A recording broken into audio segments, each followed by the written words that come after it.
Magandang hapon po sa inyong lahat. Nasa likuran ko po ang bandila ng Republika ng Pilipinas.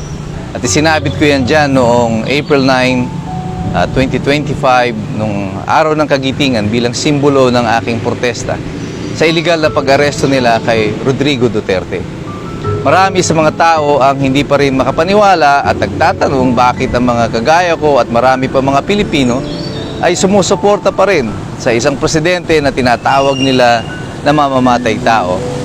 Ako po bilang pagpapahayag ng katotohanan ay hindi lang basta bumoto kay Rodrigo Duterte noong 2016. Nag-volunteer pa po ako bilang isa sa mga abogado niya dito sa Bilangan, dito sa Bataan, at kung saan siya naman po ay nanalo.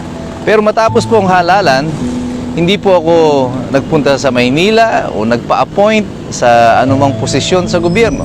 Dahil masaya na ako na ako'y nakatulong at yun lang ang kailangan ko. Tingin ko dapat maging presidente si Rodrigo Duterte. Perpekto ba yung kanyang pamumuno? Hindi po. Wala naman tao po talagang perpekto. Pero siya, sa tingin ko, ang presidenteng kailangan ng Pilipinas nung panahon na yon. Ano naman ang mapapala natin kay Rodrigo Duterte? Wala po. Hindi nga po ako nagpa-appoint sa anumang posisyon. Sa totoo, hindi ko pa po na-meet personally si Rodrigo Duterte o si Sara Duterte o sino man sa kanyang pamilya. At hindi ko naman po kailangan yon para sumuporta sa kanyang adhikain. Ang pananaw ko po ay kagaya rin ng pananaw ng maraming ordinaryong Pilipino. May malaking problema ang Pilipinas ng 2016 hanggang sa kasalukuyan. At kailangan natin ng isang pinuno na magtatawid sa atin sa mga problema na yan. Si Rodrigo Duterte ay simbolo para sa maraming mga Pilipino ng mga posibilidad. Posible naman pala na matigil ang droga sa Pilipinas. Posible naman pala na yung mga kamag-anak natin na lulong sa droga ay mahinto at matakot na sila ay makulong. Posible pala na maging malinis na muli ang Boracay.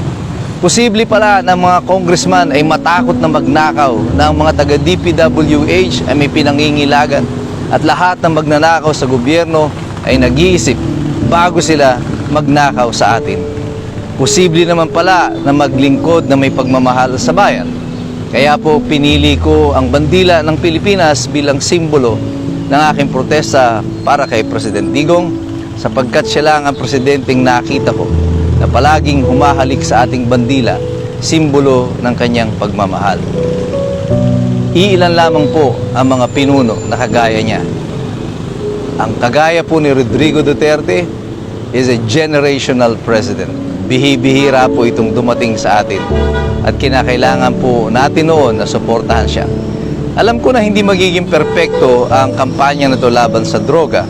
Kanya't marami po sa amin na natili dito sa mga probinsya at nakipaglaban sa mga abuso ng kapulisan sa panahon ng kampanya laban sa droga. Pero ito ay isang bagay na kinakailangan. Kaya nga po kailangan na may mga natiling mga abogado upang labanan ang mga pag-abuso. Pero in general, I think the war on drugs really worked.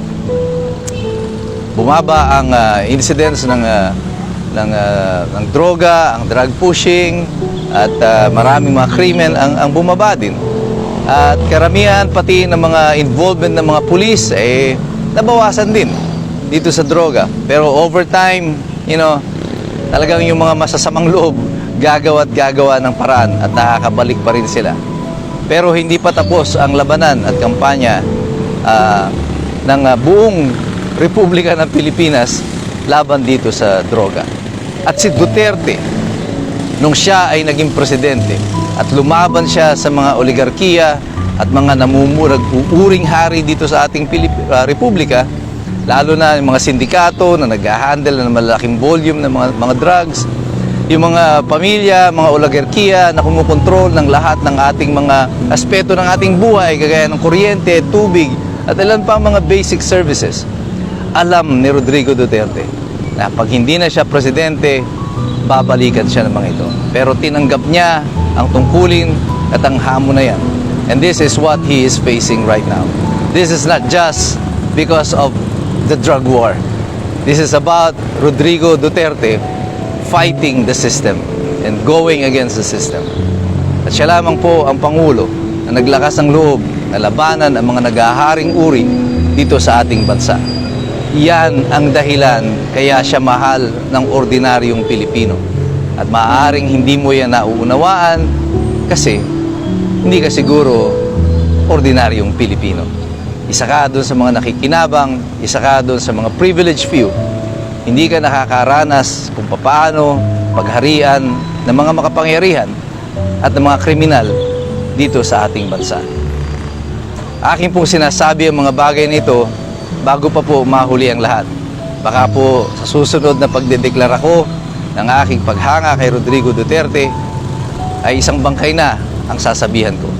Kaya bago pa man mangyari ito, habang buhay pa po siya, sinasabi ko na po sa inyo ang dahilan kung bakit hindi ako DDS. Ayaw mo tanggapin ang pagpapangalan nyo na yan. Ako po ay sumusuporta sa karapatan ng bawat Pilipino. Ako po ay sumusuporta sa isang malinis na pamamahala. Ako po ay sumusuporta sa isang malinis na eleksyon.